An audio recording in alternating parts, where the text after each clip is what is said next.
Estamos de vuelta en a las 8:45 este día miércoles. Queremos hablar ahora, queremos tomarle el pulso. ¿Cómo marcha ese proceso de diálogo para producir la reforma constitucional al Sistema Nacional de Justicia? Nos acompañan hoy la secretaria general del Ministerio Público, ella es Mayra Vélez. Está con nosotros también Estuardo Castellanos, quien es magistrado de la Corte de Apelaciones. Y desde Quetzaltenango, por vía de Skype, nos acompaña Jordán Rodas, quien es vicepresidente del Colegio de Abogados. A los tres, gracias por acompañarnos y permítanos arrancar en la conversación con Jordán Rodas, quien está en Xela y quien inició el diálogo en aquella ciudad, la mesa técnica.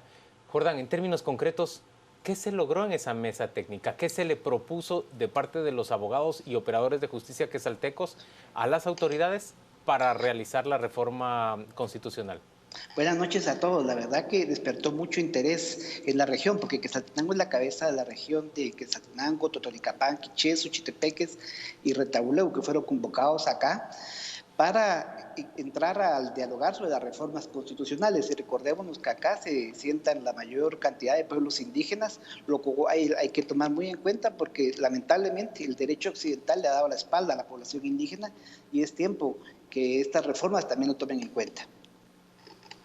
Ahora, concretamente, ¿cuáles son los comentarios que hacen a la propuesta que ha presentado la CICIG, el Ministerio Público y el organismo judicial? Bueno, yo pienso que tenemos que reconocer que aquí la fuerza viene de la mesa técnica, la autoridad moral viene de la fiscal general Telma Aldana, junto con el comisionado y el procurador, con el acompañamiento de la comunidad internacional. Los tres organismos por sí tenemos que reconocer que hoy más que nunca el organismo judicial, la Corte Suprema de Justicia, no pasa por su mejor momento. El Congreso de la República igual, y el organismo ejecutivo no termina de arrancar.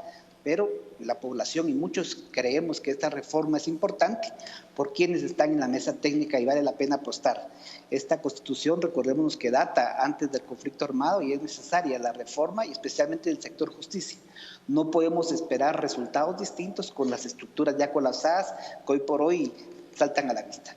Pero sí existe entonces la sensación de necesidad y de urgencia en Quetzaltenango. Sí, imaginémonos que dos magistrados de la Corte Suprema de Justicia, uno que ya dimitió y el otro que pidió permiso, pero está haciendo proceso, víctima de un proceso judicial, no víctima, mejor dicho, sino sujeto a un proceso judicial, pues algo denota que los mecanismos de elección no están siendo los más idóneos para tener jueces independientes, apartados de cualquier vinculación política y de sectores fácticos, y necesitamos jueces que no tengan que pagar favores posteriormente. Y eso a todo nivel.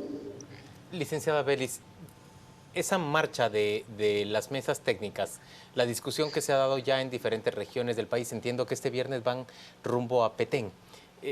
En concreto, ¿se están planteando propuestas nuevas?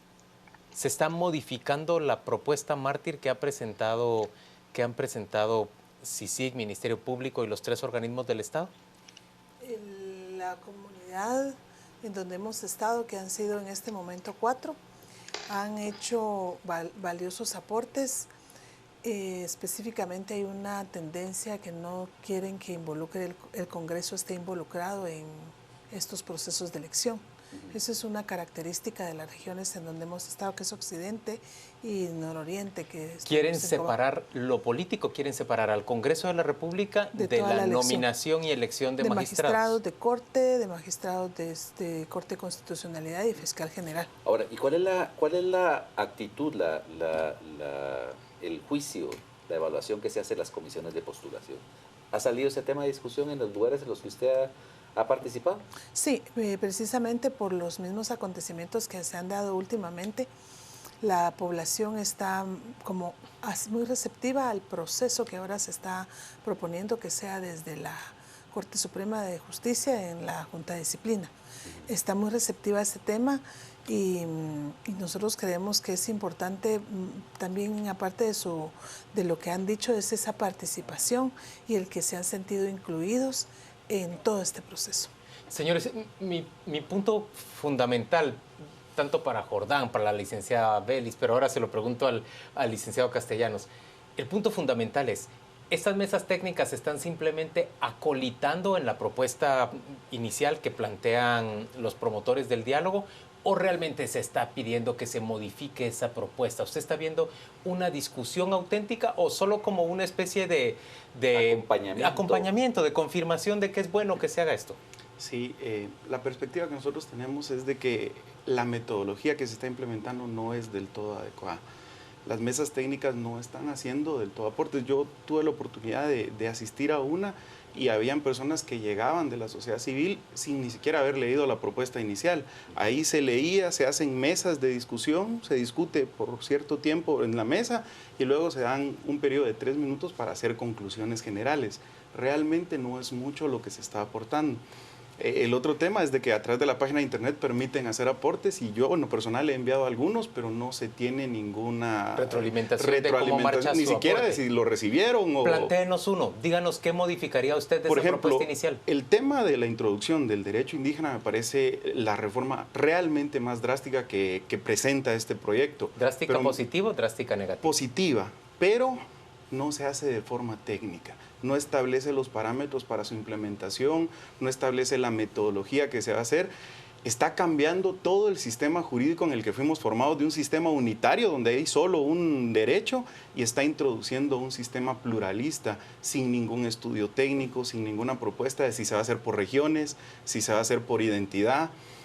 Si, por ejemplo, las autoridades indígenas van a poder juzgar, porque eso es lo que se está planteando también a personas que no estén identificadas como indígenas, pero que estén pasando en ese momento por ese territorio, genera un montón de cuestionamientos sobre cómo se va a implementar, porque la reforma solamente reconoce la jurisdicción de las autoridades indígenas. Entonces nosotros consideramos que esa propuesta, que es la más importante, amerita una discusión a fondo y de más tiempo. Y el procedimiento, la metodología que se está implementando, básicamente da un mes de una gira donde van a recoger opiniones que la gente realmente la hace en el momento y que no sabemos si van a ser tomadas en cuenta o no van a ser tomadas.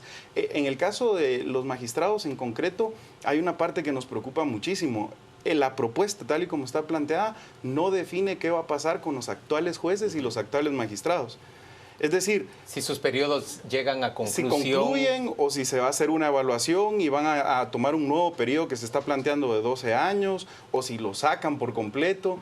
Y ese tema lo hemos planteado sin recibir ninguna retroalimentación al respecto. A ver, Jordán, tal vez tú nos puedes ayudar con esto a aclarar un poquito.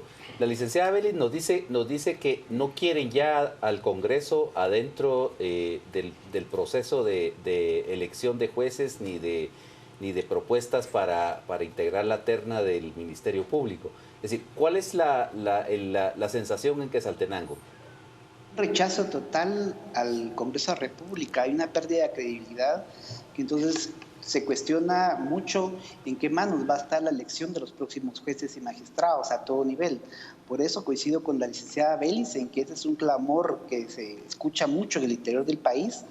Y lo otro es que no tenemos que ver nuestras zonas de confort. Es cierto, podemos tener nuestros intereses personales o gremiales legítimos, pero tiene que prevalecer el bien común. Tenemos que romper el esquema y salir de ahí para cambiar totalmente el sistema de justicia. Yo respeto, pero no comparto la preocupación de los magistrados porque ellos están viendo, lógicamente, su trabajo. Y es importante, pero tenemos que ver la justicia en general. Jordán, pero sí habrás de compartir o no la inquietud respecto a de qué manera va a reglamentarse ese reconocimiento por parte de la estructura jurídica guatemalteca del derecho indígena. Seguramente sí, está contemplado en que media vez no violen los derechos humanos ni los convenios ratificados en ese sentido, se tiene que reconocer y promover el derecho y quita el monopolio de la administración de justicia al organismo judicial, porque si no sería contradictorio. Entonces tenemos que abrirnos a la visión y al derecho de los pueblos indígenas y ya no seguir, como decía al principio, dándole la espalda a la gran mayoría, que aquí en Guatemala no es la minoría, no olvidemos eso. Jordán, pero yo entiendo que el licenciado Castellanos no está en contra de que esto ocurra, por el contrario, pero piensa que debe estar apropiadamente reglamentado.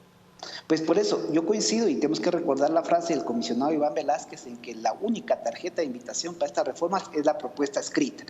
Si no, vamos a estar en discursos y no estamos para eso. Es decir, si no nos gusta tal artículo documento mártir, tenemos que ser capaces y creativos de proponer la reforma en qué sentido tendría que ir, pero tenemos que dotar de independencia a todos los administradores de justicia. Mayra Belis, esas propuestas que se hacen por escrito, como nos decía el licenciado Castellanos, en la página web o en la parte de atrás de la propuesta mártir, ¿cómo serán tenidas en cuenta? ¿Cómo se retroalimenta a quienes plantean, en este caso, por ejemplo, a la Asociación de Magistrados de Cortes de Apelaciones? Es que es fundamental que ellos entiendan cómo va a producirse la reforma. Sí, les voy a explicar un poco la dinámica. Aquí en Guatemala se hizo una reunión en donde asistieron todos los sectores y entre ellos representantes de la Asociación de Jueces y Magistrados, y se les explicó la metodología. Entonces entiendo que el representante que llegó a esa reunión les tuvo que haber explicado en alguna asamblea a los magistrados y a los jueces. La metodología que se está llevando a cabo en el interior de la República, se les entrega el documento, sirve únicamente de guía, por eso el facilitador por parte de la Secretaría Técnica no es una persona que participa activamente en la mesa, es solo facilitador, por eso se nombra un relator y una persona que luego en 3 minutos, porque no puede hacerse más, ellos plantean conclusiones, pero van en un documento escrito. O sea, lo que presentan ahí es lo fundamental, pero va un documento escrito. Por aparte, como insisto, se les dio la inducción a las personas que fueron representantes en ese momento, se les dijo que si ellos querían que solo, porque tenemos que tener un orden, ¿verdad? Solo se van a aceptar propuestas escritas. Y por supuesto que las que se están recogiendo en las mesas técnicas se están sistematizando para ver cuáles son los puntos en que se convergen y cuáles son los puntos disidentes para poder discutirlos. Si la Asociación de Jueces y Magistrados quiere hacer una propuesta, tiene que hacerla por escrito y subirla a la página. Ahora, abogada, pero solo termino aquí. Tiene que hacerla porque todas las propuestas escritas se van a tomar en cuenta para hacer luego todo un documento, porque el documento que se presentó es para tener un punto de partida, porque no le podría venir a decir a la población, hagan una reforma, pero ¿sobre qué base? Entonces, esa es la metodología que sí creería que todos debíamos estar máxima en la Asociación de Jueces, que tuvo un representante en la mesa. Sin embargo, el último taller que se va a llevar a cabo es en Guatemala. Y ahí se van a convocar a todas las personas para eso. Y en los Huehuetenango, por ejemplo, también en este fin de semana que estuvimos en el área de Zacapa. Los magistrados de ambas áreas, jueces y magistrados, pidieron por escrito una reunión a la comisión. En el caso de Huehuetenango ya se les agendó, en el caso de Zacapa del área estará por agendársele. Entonces, lo que sucede es que se va a sistematizar toda la información y luego pues ya se va a presentar un documento con todos los aportes. Vale, pero ahora, ¿qué va a pasar con todas las propuestas que entran individualmente vía internet? Por eso, todas las que entran a la página se van a tomar en cuenta para poderlas introducir al documento. Lo que pasa es que cuando se llegue a la discusión final, no podríamos, humanamente no se podría incluir a todas las personas que quieran participar, por eso se les pide un documento escrito. Y esas manifestaciones individuales se van a integrar al documento para que salga lo mejor. ¿Y se vuelve a hacer otra ronda de discusión? Y entonces ya se presenta públicamente, porque se supone que ya las personas hicieron sus aportes, leyeron el documento. Ahora, el tema de que si las personas no leen un documento sí es un poco complejo, porque cumplimos con mandarles el documento, pero si ya no lo leen, ya sale de la esfera de la Secretaría Técnica. Aparte, quisiera agregar sobre el derecho indígena. La Constitución no puede reglamentar nada. La Constitución hace una disposición. Dentro de todas las reformas al sector justicia está la reforma a la ley del organismo judicial, que ya es tiempo que se reforme. Entonces, y en esa ley del organismo judicial ahí debe se contemplaría de qué manera, en qué instancias, en qué momento. La ley del organismo judicial es el documento que nos va a servir a nosotros para que estas reformas que hacen una modificación sustantiva, por supuesto, porque aparte que nosotros tenemos que actualizarnos, ¿verdad? Jueces, magistrados, abogados, personas que estamos en el derecho, el pluralismo jurídico hace muchos años que está en el mundo jurídico y Guatemala aún no lo tiene, aún teniendo la mayoría de población indígena. Pero no es la Constitución la que lo debe reglamentar. La Constitución hace una disposición general y hacerá la ley de organización. Pero encontrará usted razonable que los magistrados de Planteen Corte de esa duda. Apelaciones Sí, planteen pero- que esa reglamentación, si bien no entra dentro de la reforma constitucional, se conozca una vez que la disposición constitucional Sí. va a ser modificada. Sí, lo que sucede es que sí, creo que la Constitución todos debemos saber que no reglamenta nada, ¿verdad? Lo que pasa es que es una disposición humanística, porque el tema de la visión de derechos humanos para que los pueblos indígenas estén representados es una visión humanística del mundo, del derecho. Pero todos los abogados debemos saber que donde se reglamentan las disposiciones que regula la Constitución, pongo un ejemplo, la ley de aguas. Allá está dicho en la Constitución el tema del agua, pero ahí no reglamentó eso. Hay que emitir un reglamento. De la misma manera deberá hacer esto.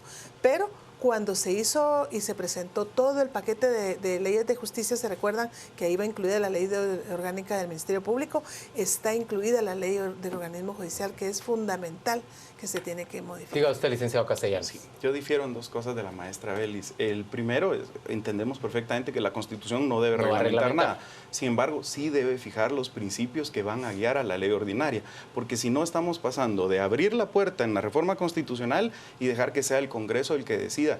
Y por lo menos en este tema, que es un cambio tan drástico, estamos introduciendo un nuevo sistema con el cual no fueron formados ninguno de los juristas actuales de Guatemala.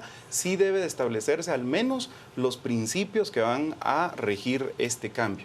Y el otro tema, la metodología. A nosotros sí nos parece que la metodología es muy precipitada. Cuando se nos planteó como un diálogo para reformas, entendimos que era un diálogo. O sea, que íbamos realmente a hacer una propuesta y a recibir retroalimentación. Pero básicamente lo que nos están diciendo es, presenten todas sus propuestas, las vamos a recoger y luego les presentamos el informe final donde ya no pueden discutir nada más. Esa es la metodología. Ahora, Jordán, en el caso del Colegio de Abogados, ¿cuándo tienen ustedes la celebración de su próximo Congreso Jurídico? Bueno, está por realizarse a finales de este año, es decir, que ya va a ser incompatible con los tiempos de este cronograma, que si bien parece bastante precipitado, pero yo pienso que es importante, no podemos postergar más la reforma, no va a ser la reforma, no va a ser el Congreso el que va a conocer la Junta Directiva. Nos hemos constituido en la comisión que vamos a dar nuestro punto de vista. Esperamos que estemos de acuerdo todos los integrantes de la Junta, porque recordémonos que es un cuerpo colegiado y puede hacer que estemos en consenso, puede hacer que haya diferencias también de los 7 integrantes de la Junta. Mayra Belis, su expectativa entonces de esta primera ronda. ¿Cuándo terminaría esta ronda de mesas técnicas en todo el territorio nacional? A finales de mayo. ¿Y cuándo se prevé que esté ya listo el documento a partir del cual se encuentren recogidas todas las propuestas? Según el cronograma, en el mes de junio, para que tengamos el mes de julio ya para poder hacer toda la depuración y toda la... El articulado ya. Sí. ¿Y cuándo van a tener oportunidad las personas que plantearon alguna modificación de decir algo al respecto, o será eso hasta que llegue al Congreso? No, como no sabemos cuál es el resultado de las propuestas, si fuesen propuestas que van en la línea de la propuesta original, pues no habrá mayor punto de discusión. Pero si hay propuestas como las que está diciendo aquí el magistrado o algunas otras propuestas sustantivas, en ese contexto sí la Secretaría Técnica tiene proyectado pues ya sentarse, hacer la discusión y buscar los puntos de consenso, ¿verdad? Licenciado Castellanos, doña Mayra Belis, Jordán Rodas, gracias a los tres por acompañarnos hoy a las 8:45. Desde Quetzaltenango y la ciudad de Guatemala discutimos cómo marcha ese diálogo rumbo a la reforma constitucional al sistema de justicia. Ahora vamos con nuestra compañera Rocío Lazo y ella nos cuenta qué se dice en redes sociales al respecto. Gracias, Juan Luis. Así es, el tema que usted pudo escuchar durante este segundo bloque de 8:45 es de gran importancia para los guatemaltecos, el hecho que exista un sistema judicial que pueda garantizar que los procesos sean manejados de manera acertada. Nos interesa mucho saber su opinión en cuanto a este tema. Vamos a comenzar con Mario. Es inconstitucional porque todos somos iguales ante la ley. No puede existir una justicia ladina y otra indígena. Susana de Valdés, muy de acuerdo con la independencia del organismo judicial, pero solo un sistema de justicia. F. Sobrevivientes, se hace necesario regenerar el sistema de valores en nuestra sociedad para salir de esta descomposición. Urge reforma constitucional para fortalecer el Poder Judicial. ¿Cómo tener un organismo judicial y un ministerio público fuertes? Ese es el comentario de Yuri Giovanni Melini. Y ese es el último comentario que nos plantean a través de nuestras redes sociales. Ya sabe, en Facebook y en Twitter nos encuentra como Canal Antigua. Es momento de pasar con Luis Solares a conocer todo sobre el mundo deportivo y lo invitamos a que se quede en sintonía de A las 10 p.m.